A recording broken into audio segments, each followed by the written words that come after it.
Bhaskar's area YouTube ఛానల్కు స్వాగతం. ఈరోజు ఉన్నటువంటి విద్య మరియు ఉద్యోగ సంబంధిత ముఖ్యంగా మెగా డిఎస్సికి సంబంధించినటువంటి ముఖ్యమైన సమాచారంలోకి వెళ్తే, ఆంధ్రప్రదేశ్ రాష్ట్రంలో త్వరలోనే మెగా డిఎస్సి నోటిఫికేషన్ రాబోతోంది. ఈ నేపథ్యంలో మనం ఇక్కడ దానికి సంబంధించిన సమాచారాన్ని చూస్తూ ఉన్నాం. మెగా డిఎస్సిపై కొత్త ఆశలు. ఆంధ్రప్రదేశ్ రాష్ట్రంలో 39,000 ఉపాధ్యాయ పోస్టులు ఖాళీ. వీటిలో 13 నుంచి 15,000 పోస్టుల భర్తీకి సన్నాహాలు. అలాగే గత ప్రభుత్వం తీసుకొచ్చినటువంటి వివాదాస్పదమైన అప్రెంటిస్ విధానం మీద కూడా సమీక్షించి దాన్ని కూడా తొలగించాలి అని అభ్యర్థులంతా కోరుతూ ఉన్నారు. మొత్తానికి ప్రస్తుతానికైతే అప్రెంటిస్ విధానంపై సందిగ్ధత నెలకొని ఉంది. గత 5 ఏళ్లుగా డిఎస్సి నోటిఫికేషన్ వెలువడకపోవడంతో ఉపాధ్యాయ ఉద్యోగులు తీవ్ర నిరాశలో ఉన్నారు. అధికారం చేపట్టిన వెంటనే మెగా డిఎస్సి నోటిఫికేషన్ విడుదల చేస్తామని ఎన్నికల సమయంలో హామీ ఇచ్చిన కూటమి ప్రభుత్వం అధికారంలోకి రావడంతో డిఎస్సి అభ్యర్థుల్లో ఆశలు చిగురించాయి.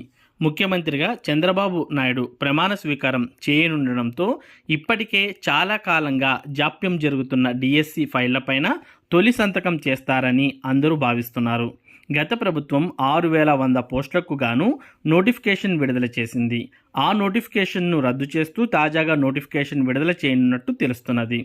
అందుకు సంబంధించిన ఏర్పాట్లను పూర్తి చేయాలని విద్యాశాఖ అధికారులకు ఆదేశాలు అందినట్లు సమాచారం. ఖాళీ పోస్టుల వివరాలు పంపాలని సంబంధిత అధికారులకు మౌఖిక ఆదేశాలు జారీ చేసినట్టు సమాచారం. 2019 ఎన్నికలకు ముందు 23,000 ఉపాధ్యాయ ఉద్యోగాలను భర్తీ చేస్తూ మెగా డిఎస్సి ప్రకటిస్తామని చెప్పిన వైసీపీ అధికారం చేపట్టిన అనంతరం ఒక్క డిఎస్సికి కూడా నోటిఫికేషన్ విడుదల చేయలేదు. అభ్యర్థుల నుంచి తీవ్రమైన ఒత్తిడి రావడంతో ఈ ఏడాది ఎన్నికలకు ముందు 6,100 పోస్టుల భర్తీకి నోటిఫికేషన్ విడుదల చేశారు. కానీ ఆ తదుపరి ఎన్నికల కోడ్ అమల్లోకి రావడంతో పరీక్షలు నిలిచిపోయాయి. 6,100 పోస్టులకు భర్తీకి నోటిఫికేషన్ విడుదల చేయడంపై అభ్యర్థులు తీవ్ర వ్యతిరేకతను చూపారు. ఇప్పుడు నూతనంగా ఏర్పడుతున్న ప్రభుత్వం ఆ నోటిఫికేషన్ను రద్దు చేసి దాని స్థానంలో 13 నుంచి 15,000 పోస్టులను భర్తీ చేసేలా నోటిఫికేషన్ను విడుదల చేయడానికి కసరత్తు చేస్తున్నట్లు విశ్వసనీయ సమాచారం.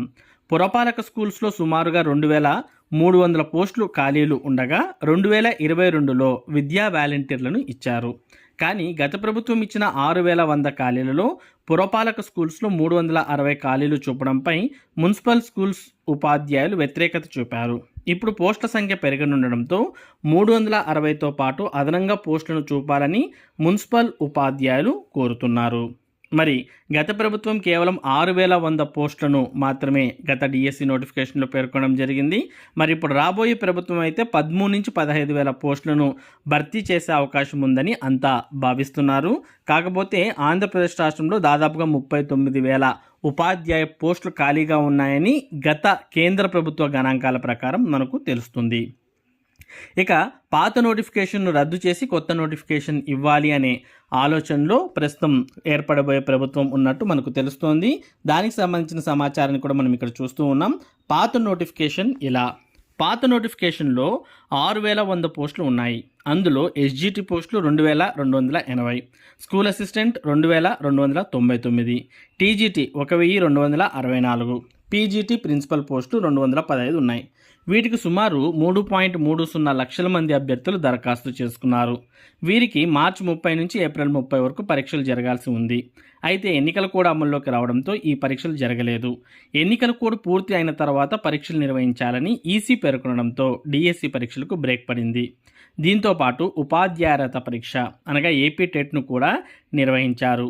ఫిబ్రవరి 27 నుంచి మార్చి 6 వరకు టెట్ పరీక్షలు జరిగాయి. ఈ పరీక్షలకు రాష్ట్ర వ్యాప్తంగా 2,67,559 మంది అభ్యర్థులు హాజరయ్యారు. ఈ పరీక్షల ఫలితాలు విడుదలకు ఈసీ బ్రేక్ వేసింది. ఎన్నికల కోడ్ వల్ల పాఠశాల విద్యాశాఖ విడుదల చేయలేదు. దీనిపై నిరుద్యోగ ఉపాధ్యాయ అభ్యర్థులు తీవ్ర అసంతృప్తి వ్యక్తం చేశారు.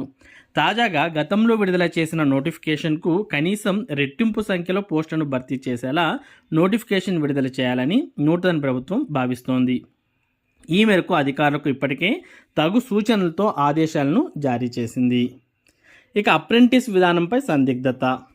గత ప్రభుత్వం డిఎస్సి నోటిఫికేషన్ను విడుదల చేసిన కొద్ది రోజులకే అప్రెంటిస్ విధానాన్ని అమల్లోకి తీసుకువచ్చారు. డిఎస్సి పరీక్షల్లో అర్హత సాధించిన 2024-25 విద్యా సంవత్సరంలో విధుల్లోకి చేరే అభ్యర్థులకు అప్రెంటిస్షిప్ను అమలు జీవో విడుదల చేశారు. గౌరవ వేతనం తరహాలో బేసిక్ పే మీద తొలి ఏడాది ప్రతి నెల 50%, రెండో ఏడాది 60% చొప్పున జీతం చెల్లించనున్నట్లు ఉత్తర్వుల్లో పేర్కొన్నారు. 2 ఏళ్లు ముగిసిన తర్వాత యథావిధిగా ప్రస్తుతం ఉన్న ఎస్జిటి, ఎస్ఏ, పీజీటీల బేసిక్ పేల ప్రకారం జీతాలను చెల్లించేలా అప్రెంటిస్ విధానాన్ని అమల్లోకి తీసుకొచ్చారు. కొత్తగా ఉద్యోగంలో చేరే వారికి తొలి 2 ఏళ్ల పాటు ప్రస్తుతం పనిచేస్తున్న ఉపాధ్యాయులకు ప్రతి నెల పొందే పీఎఫ్, జీపీఎఫ్, హెల్త్ ఇతర బెనిఫిట్లు ఉండవు. ఈ 2 ఏళ్ల పాటు డిజిటల్ విద్యా విధానాలపై ఐబీ సిలబస్ పాఠశాలల్లో అమలవుతున్న ఇంటరాక్టివ్ ప్యానెల్స్, టోఫెల్, ట్యాబ్ ఆయా యాప్లపై శిక్షణ ఇవ్వనున్నట్లు అప్పటి ప్రభుత్వం పేర్కొంది. అయితే కొత్త ప్రభుత్వం బోధనేతర పనులను ఇకపై ఉపాధ్యాయులకు అప్పగించకుండా చర్యలు తీసుకుంటున్నట్లు అధికారులు చెబుతున్నారు. దాదాపు 12 ఏళ్ల తర్వాత గత ప్రభుత్వం తీసుకువచ్చిన అప్రెంటిస్ విధానాన్ని కూడా ఉపాధ్యాయులు, ఉపాధ్యాయ సంఘాలు తీవ్రంగా వ్యతిరేకించాయి. నూతనంగా డిఎస్సి నోటిఫికేషన్ ప్రకటించిన నేపథ్యంలో అప్రెంటిస్ విధానంపై నూతన ప్రభుత్వం ఎలాంటి చర్యలు తీసుకుంటుందోనని అభ్యర్థులంతా కూడా ఆసక్తిగా ఎదురు చూస్తున్నారు. మరి గత ప్రభుత్వం అప్రెంటిస్ విధానం అనేది తీసుకురావడం జరిగింది. ఈ అప్రెంటిస్ విధానం వల్ల మరి ఎవరైతే డిఎస్సి రాసి మరి డిఎస్సి ఉద్యోగంలో చేరబోతారో అటువంటి వారికి చాలా తీవ్రమైన నష్టం జరిగే అవకాశాలు ఉన్నాయి. మరి అటువంటి అప్రెంటిస్ విధానాన్ని రద్దు చేసి గతంలో ఏ విధంగా అయితే టీచర్ రిక్రూట్మెంట్ జరిగేదో అదే విధంగా ఇప్పుడు కూడా జరగాలి అని అభ్యర్థులంతా కోరుతూ ఉన్నారు. అంటే మరి డిఎస్సిలో ఉద్యోగం సాధించినటువంటి వారు ఉద్యోగంలో చేరిన వెంటనే ఫుల్గా బేసిక్తో పాటు డిఏ, హెచ్ఆర్ఏ, తర్వాత ఇతర బెనిఫిట్స్ పిఎఫ్ కావచ్చు, సిపిఎస్ కావచ్చు, ఇటువంటి అన్ని బెనిఫిట్స్ కూడా ఉద్యోగంలో చేరిన మొదటి రోజు నుంచే అమలయ్యే విధంగా చూడాలని, మరి అప్రెంటిస్ విధానం పూర్తిగా రద్దు చేయాలని నిరుద్యోగ అభ్యర్థులు కోరుతున్నారు. మామూలుగా అప్రెంటిస్ విధానంలో అయితే చేరేటటువంటి ఉద్యోగులకు ఎటువంటి బెనిఫిట్స్ అనేవి ఉండవు. మొదట్లో చేరిన తర్వాత అంటే ఉద్యోగంలో చేరిన మొదటి ఏడాది 50% జీతం, తర్వాత రెండవ ఏడాది 60%, అది కూడా బేసిక్లో జీతం మాత్రమే చెల్లించడం జరుగుతుంది. ఇది పూర్తి అసంబద్ధమైన, అన్యాయమైనటువంటి విధానం.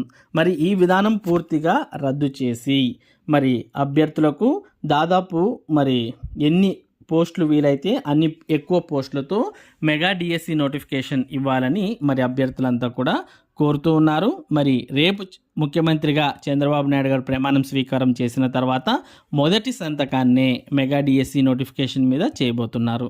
మరి మెగా డిఎస్సి నోటిఫికేషన్ మీద సంతకం చేసిన తర్వాత మనకు ఎన్ని పోస్టులతో భర్తీ చేయబోతున్నారు అనే విషయం మీద అయితే క్లారిటీ వచ్చే అవకాశం ఉంది. ఈ విధంగా ఏపీ టెట్కి సంబంధించి లేదా ఏపీ డిఎస్సికి సంబంధించినటువంటి అప్డేట్స్ను భాస్కర్స్ ఏరియా మీకు అందిస్తూ ఉంటుంది. మరి ఈ అప్డేట్స్ మీరు మిస్ కాకుండా ఎప్పటికప్పుడు పొందడానికి మన భాస్కర్స్ ఏరియా యూట్యూబ్ ఛానల్కు సబ్స్క్రైబ్ అవ్వండి. Thank you for watching this video.